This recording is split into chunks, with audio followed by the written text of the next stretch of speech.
Bonjour et bienvenue. Dans la session de maîtrise d'aujourd'hui, nous allons parler de leadership et communication. Pour ce faire, nous allons voir 7 conseils pour adopter un style de communication de leadership efficace. En effet, chaque leader peut trouver de nouveaux moyens d'améliorer sa façon de communiquer. Voici pour vous 7 techniques de communication pour bien commencer en tant que leader. Conseil numéro 1, sachez ce que vous visez. En effet, vous devez toujours avoir à l'esprit le résultat que vous allez atteindre avec le message que vous êtes en train de véhiculer. Quel résultat dois-je atteindre à travers ce message que je suis en train de passer? Cela vous aidera à formuler votre message de la bonne manière. Conseil numéro 2, imaginez que vous êtes le destinataire. Comment réagirez-vous à la réception d'un tel message? Comment persévérez-vous les messages que vous essayez de transmettre? Le message que vous êtes en train de transmettre. Imaginez que vous êtes l'interlocuteur qui va recevoir ce message. Comment est-ce que vous allez réagir à ce message? Conseil numéro 3, utilisez le bon outil au bon moment. En effet, avec tous ces nombreux moyens pour pouvoir véhiculer notre message, il peut être difficile de savoir quel outil de communication nous devons choisir, lequel est le plus approprié. Donc, vous devez situer le message dans son contexte pour ne pas que vous vous trompez d'outil de communication ou que vous vous réfugiez derrière un outil de communication alors que c'est l'autre outil de communication qu'il vous faut. Donc, utilisez le bon outil.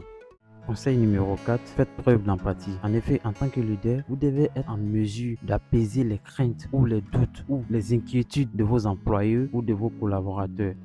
Conseil numéro 5, mettez la main à la pâte. Vous devez savoir que les gens vous regardent. Les gens regardent ce que vous faites aussi bien que ce que vous dites. Donc, le comportement d'un vrai leader fait partie de vos meilleurs leviers de communication. Vous devez être capable en tant que leader de passer à l'action, de mettre votre main à la pâte, de savoir faire ce que vous demandez aux autres de faire.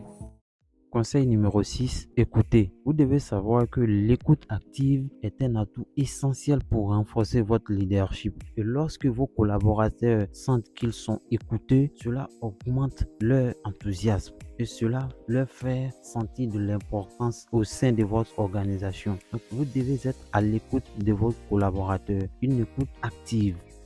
Conseil numéro 7, communiquez constamment. Ne pensez pas pouvoir faire une pause dans votre communication une fois que vous avez passé un message. Non, la communication d'un leader est quelque chose qui ne s'arrête jamais et ne doit jamais s'arrêter. Vous devez toujours communiquer avec vos collaborateurs, avec vos employés, échanger. Ça peut être des brainstorming, ça peut être des réunions fréquemment ou même des échanges amicaux.